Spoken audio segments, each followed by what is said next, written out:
Salut à tous, j'espère que vous allez bien. Aujourd'hui, on va parler un petit peu de différents sujets qui touchent au club, évidemment. On va parler un petit peu d'actu. On y va, c'est parti.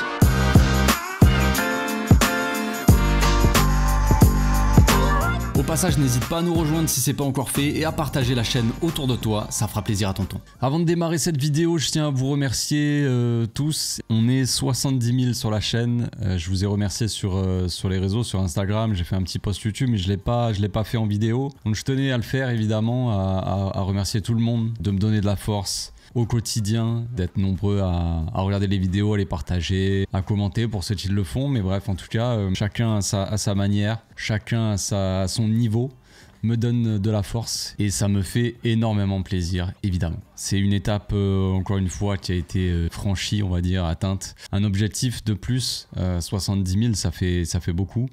Maintenant, vous savez, hein, la suite, la suite, c'est de viser les 100. Ouais, on passe de 70 à 100. Il n'y a pas de 80, il n'y a pas de... Non, mais on va faire en sorte. On va essayer, on va bosser. Je vais essayer en tout cas de vous régaler, de continuer à essayer de faire un contenu qui vous plaît aussi. Parce que si on est autant sur la chaîne, c'est qu'il y a un minimum de plaisir devant mes vidéos, j'ai envie de dire. Donc merci encore. Merci, ça me touche. Comment ne pas parler du Barça sans parler de Pedri? On va commencer avec ce sujet-là. Pedrito, en ce moment, il marche sur l'eau, concrètement. Je pense qu'il n'a jamais été aussi fort que cette saison et c'est grandement dû quand même au staff et plus particulièrement à Julio qui est arrivé en tout début de saison, qui a...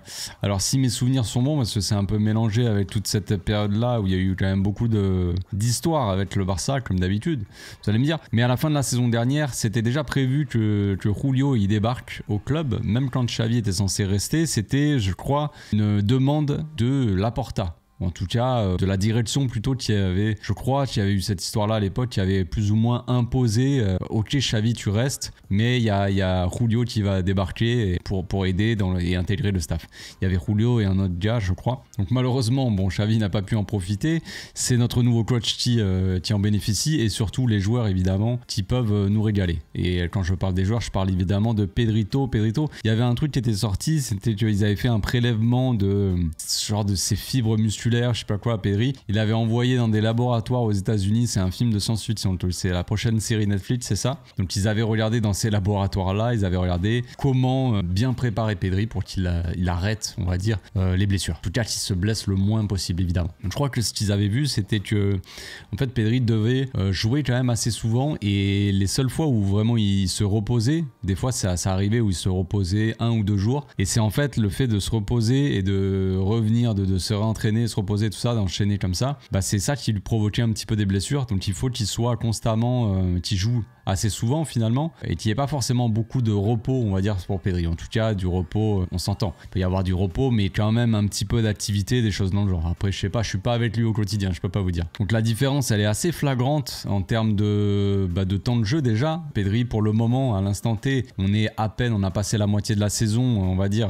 début février, et Pedri, il a joué 2700 minutes, 2703 minutes cette saison exactement, alors que la saison dernière, sur toute la saison, il avait joué 2027 minutes. Donc c'est déjà conséquent. Il y a déjà 700 minutes de plus pour Pedri, alors qu'on a, comme je l'ai dit, qu'on a à peine passé la moitié de la saison. Il reste encore pas mal de matchs et il a déjà joué plus que la saison dernière. Il a participé, je crois, à un match de plus, mais concrètement, c'est surtout les minutes jouent beaucoup plus que la saison dernière. Pour remonter un peu au même standard de temps de jeu, on va dire, par rapport à Pedri, il faut remonter un petit peu jusqu'à la saison 2020-2021. Ça remonte à loin. Messi était encore là. Ter Stegen n'était pas encore allé en Turquie. Et Ansu Fati était encore la future star peut-être montante de l'équipe. Serginho Dest et Martin Braithwaite portaient les couleurs du Barça. C'était une autre époque, un autre temps, j'ai envie de dire. J'ai l'impression que cette époque-là, elle est très lointaine, alors que finalement... pas tant que ça, quoi. Donc c'est même pas forcément que cette saison il y a moins de blessés, on va dire, parce qu'il y a toujours quand même des blessures dans tous les clubs, c'est comme ça, c'est la vie, c'est le football. Les matchs s'enchaînent et tu dois toujours faire face à certaines blessures. Il y a des joueurs qui sont plus fragiles que d'autres. On parle évidemment de, par exemple, un mec comme Christensen, un mec comme Dani Olmo, là. Mais en termes sur l'aspect physique, déjà, on sent quand même une équipe qui est un peu plus fraîche, disons, qui peut mettre énormément d'intensité et enchaîner un peu plus les matchs, tout en ayant quand même toujours cette agressivité, cette intensité dans le pressing, peut mettre encore pas mal d'énergie, on va dire, dans les matchs et tout au long d'un match. Certes, il y a eu un petit passage à vide où on sentait l'équipe peut-être un petit peu plus fatiguée, mais avec le retour là de certains blessés et le fait qu'on puisse faire un petit peu plus de rotation, bah bizarrement ça aide. Vous allez me dire logique. Bah ouais, logique. Quand tu as des joueurs pour faire un petit peu de rotation et tu peux faire souffler tes titulaires, évidemment là tu as des joueurs un petit peu plus frais régulièrement, quoi. C'est logique. Donc Pedri marche sur l'eau. Pedri est probablement fait partie des meilleurs joueurs du monde actuellement, concrètement, même s'il n'est pas forcément considéré comme tel. Bon, c'est mon avis, encore une fois, mais pour moi, il est actuellement, à l'instant T, le meilleur joueur du monde. Écoutez, c'est mon avis. Mais le problème, c'est qu'on résume souvent les joueurs à des stats. Vous savez, le football a changé. Et la plupart des supporters vraiment prennent en compte les stats. On voit souvent Pedri pour le dénigrer, pour montrer que Pedri n'est pas un si bon joueur que ça. On va dire, ouais, mais regardez, il a mis que 4 buts, il a fait que 6 passes D ou 7 passes D, comme ça, je crois que c'est 6. Donc oui, évidemment, Pedri ne remplit pas forcément toutes les cases dans les stats. En tout cas, pas les stats qui comptent ou qui font parler, c'est-à-dire les buts et les passes D. S'il n'y a pas que ça dans les stats, il y a évidemment beaucoup de stats. Mais résumer Pedri à des simples stats, c'est un peu passer évidemment à côté du joueur qu'il est. C'est aussi un petit peu triste. C'est assez triste cette vision du football. Cette vision du football qui passe que par les stats, c'est quand même assez triste, sachant qu'on peut quand même profiter d'un joueur de football, d'un artiste, un magicien comme est Pedri Potter. Il y a juste à allumer sa télé. C'est pas très compliqué, t'as même pas besoin de rechercher sur internet statistiques Pedri, aller regarder les tableaux, les trucs, les chiffres et te dire oh, te prendre la tête. Comparé avec d'autres chiffres, tu allumes ta télé et tu comprends tout de suite. Ça c'est le plus simple. Mais les supporters regardent de plus en plus les stats parce que le problème, c'est quand tu allumes la télé, c'est que tu comprends pas toujours ce que tu vois. C'est comme ça, c'est pas très grave. Donc Pedri, il est pas vraiment apprécié, on va dire, à sa juste valeur. J'ai envie de dire, parce que, comme je l'ai dit, les stats. Mais est-ce qu'on demande à un architecte de faire les dernières couches de peinture, les finitions dans une maison? Je ne pense pas. Est-ce qu'on demande à un chef d'orchestre de nous faire un solo de guitare électrique? Non. Bon, après, une guitare électrique dans un orchestre, voilà, vous m'avez compris. Mais non, et évidemment que non. Et il est bien là le problème. C'est évident qu'un solo de guitare électrique, ça va tous un petit peu nous enflammer. Et ça, Rafinha le fait très bien, par exemple, pour donner un exemple. Tout le monde va kiffer le solo de guitare électrique de Rafinha dans le match. Et vous avez bien raison de kiffer ça. Mais respectons aussi le chef d'orchestre, qui permet justement à tous les musiciens, on va dire, de nous créer une belle symphonie qui est cohérente, tu vois, et qui est agréable à écouter.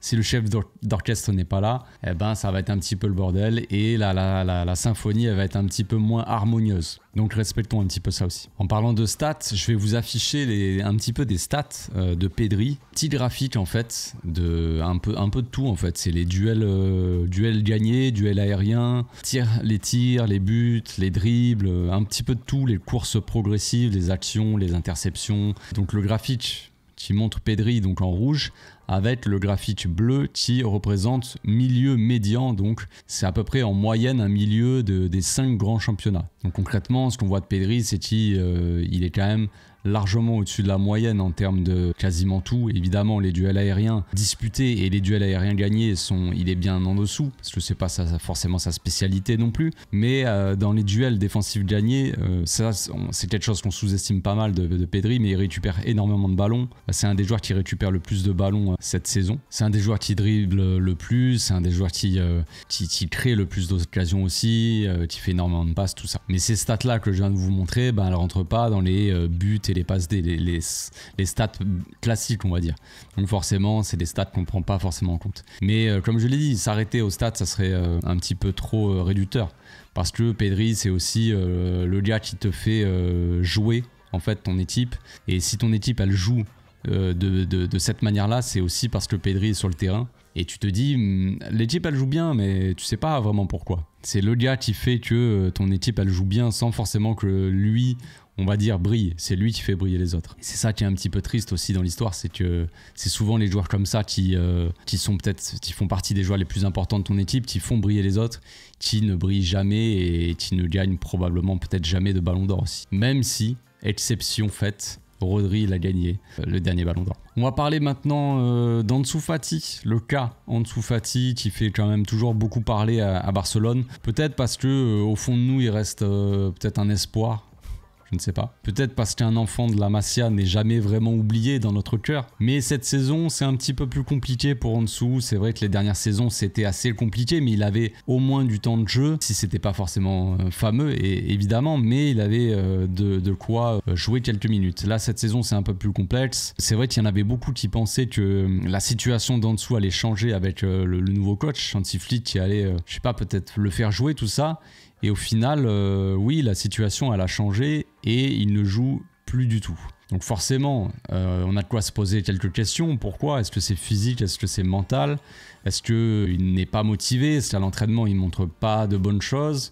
Est-ce qu'il n'est tout simplement pas au niveau? Bref, il y a toutes les questions qui peuvent nous passer par la tête. Et il y a les médias qui ont posé la question à Hansi Flick, qui lui ont demandé est-ce que Ansu Fati va jouer, va être appelé avant chaque match dans les conférences de presse. À chaque fois, il lui pose la question, est-ce que Ansu Fati va être convoqué, tout ça. Il en avait parlé avant Séville, il a dit on verra demain. Au final, contre Séville, il n'a pas été convoqué. Et on lui a reposé la question après le match, comment ça se fait qu'Ansu Fati n'a pas été convoqué? C'est toujours un petit peu le même sujet qui tourne en rond. Et Flick en a parlé, il a dit, sans trop rentrer dans les détails non plus, mais il a dit que Ansu Fati, il travaillait, qu'il était sur le bon chemin et que pour le moment, c'était pas assez pour être appelé, mais que peut-être prochainement ce sera le cas. Donc il va pas dire, de toute façon, il va pas le descendre, il va pas dire qu'il est pas au niveau, que machin. Il va pas rentrer dans les détails non plus des discussions qu'il a avec lui, parce que faut quand même que le joueur garde une certaine motivation. Logique, dans le football, faut que le joueur soit motivé pour montrer, pour qu'il ait sa chance aussi. Et motivé, je pense qu'Ansu Fati, il l'est, hein, parce qu'on voit quand même, des retours qu'on a, on le sent quand même qu'il est assez déterminé. Il travaille tous les jours. Déjà, à l'entraînement, il bosse, il fait les entraînements comme tout le monde. Après les entraînements, il reste souvent après faire un travail spécifique d'attaquant devant les cages, tout ça. Et quand il y a des jours off aussi, il est tout le temps à travailler. Il va souvent soit à la cité sportive, là, à la Ciutat Sportiva, s'entraîner de son côté ou avec un petit peu de staff, soit il doit s'entraîner à part chez lui avec je sais pas exactement, mais apparemment il s'entraîne tout le temps et il est vraiment déterminé à montrer qu'il peut avoir sa chance sous Hansi Flick. Et chose assez intéressante qu'on a appris, chose qui n'est pas forcément étonnante, mais apparemment Robert Lewandowski, il aurait pris Ansu sous son aile. Vous savez, je suis souvent assez dur avec Robert, parce que je considère quand même qu'un attaquant, l'attaquant star, l'attaquant numéro 1, ton numéro 9 du Barça, c'est pas le numéro 9 de l'équipe du coin, eh bien il est censé quand même apporter un petit peu plus que ça, il est censé porter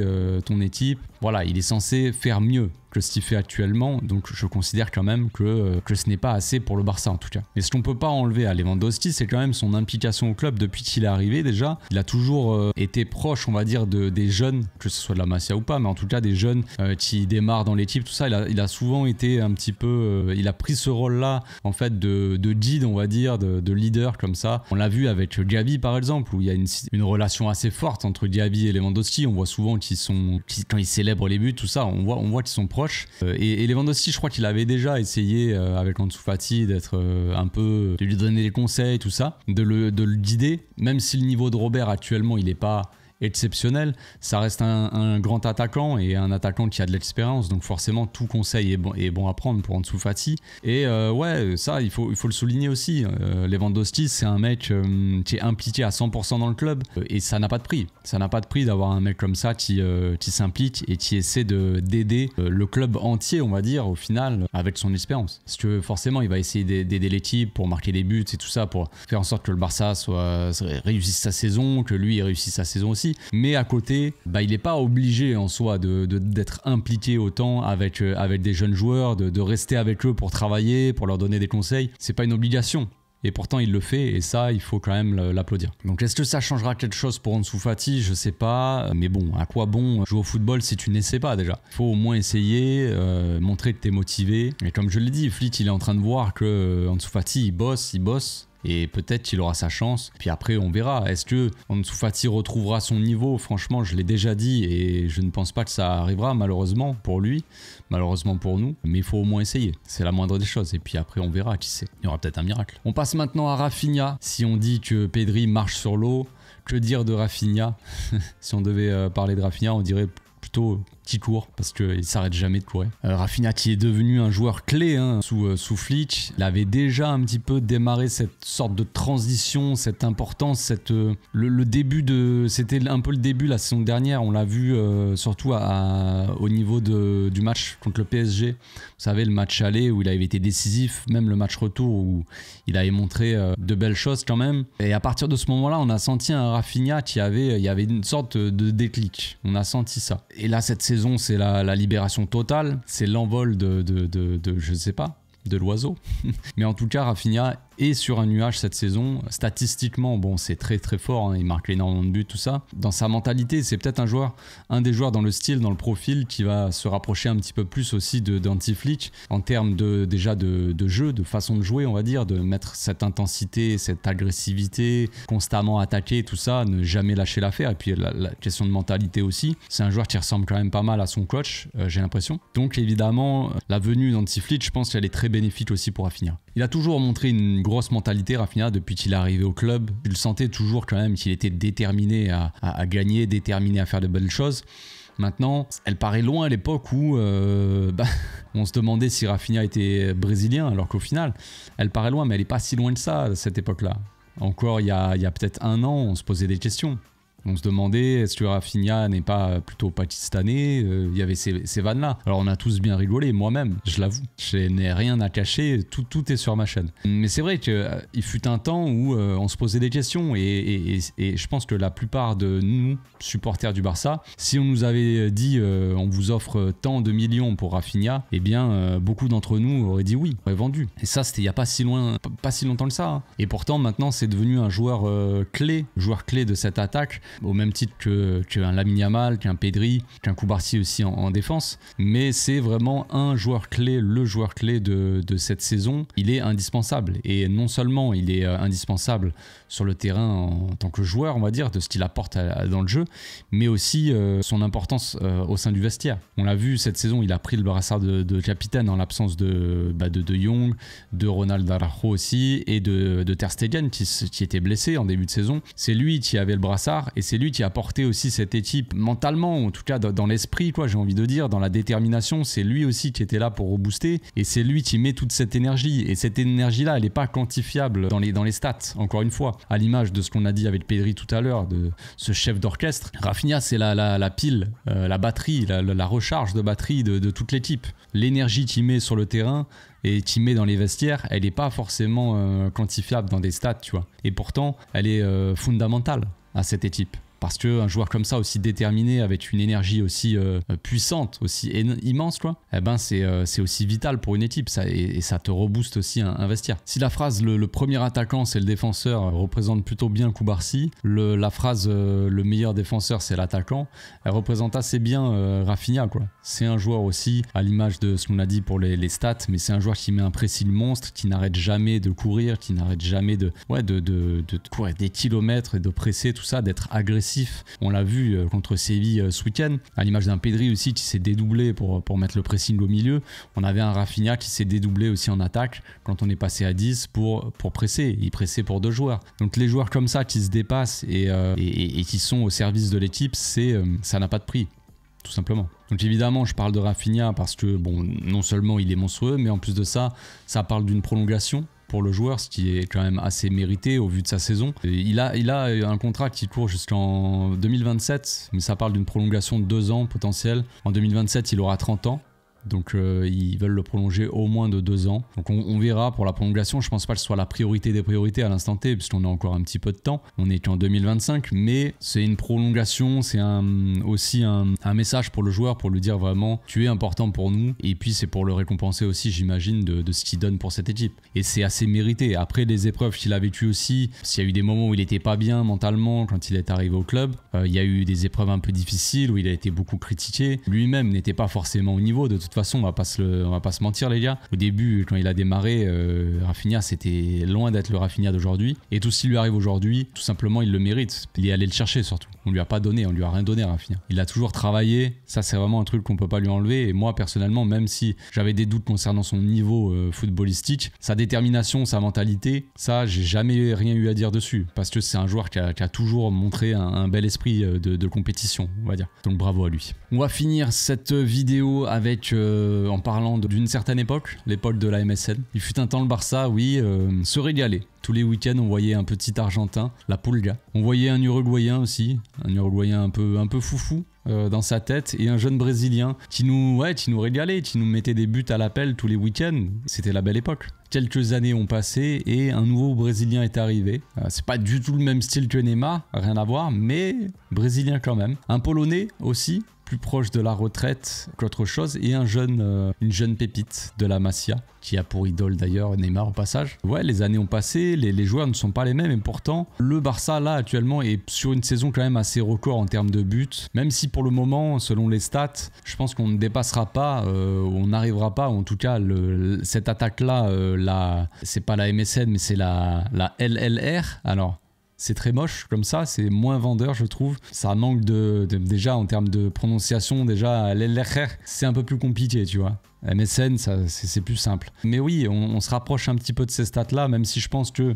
Lamine, Lewandowski et Rafinha n'arriveront pas à dépasser Messi, Neymar, Suarez, ce qui est quand même assez logique. Mais déjà, je pense que rien que de s'en rapprocher, c'est déjà un exploit assez monumental. La projection en termes de buts, c'est que s'ils continuent comme ça sur leur lancée, jusqu'à la fin de la saison, cette attaque-là, la LLR, devrait atteindre environ les 111 buts. 111, 112. Sachant que la meilleure saison de la MSN, c'était 131 buts. Donc on serait quand même une vingtaine de buts. Il y a eu la meilleure saison, c'était 131 buts, mais il y a eu d'autres saisons où c'était 122, 131, 110. Voilà, s'ils arrivent rien qu'à 111, l'attaque là, Rafinha, Lewandowski, Lamine, ce serait déjà assez phénoménal de se rapprocher un petit peu, de venir titiller cette MSN qui, pour moi, est la meilleure attaque de tous les temps et qui, pour moi, était inatteignable. Et ce qui est encore plus un exploit, c'est d'y arriver avec un Lewandowski qui n'est pas forcément au top de sa forme,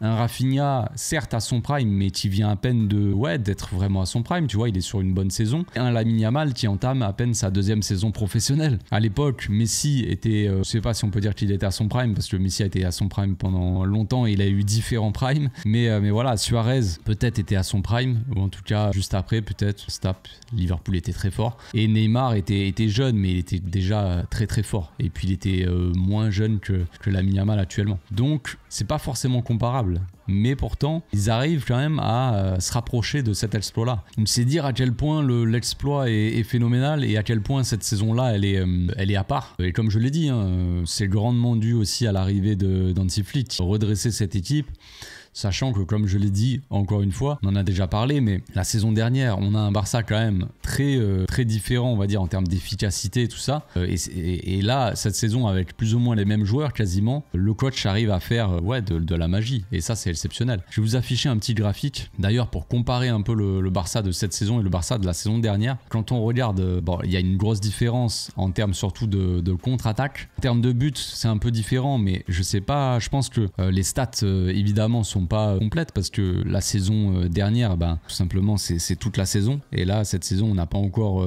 fini, donc on n'a pas marqué autant de buts.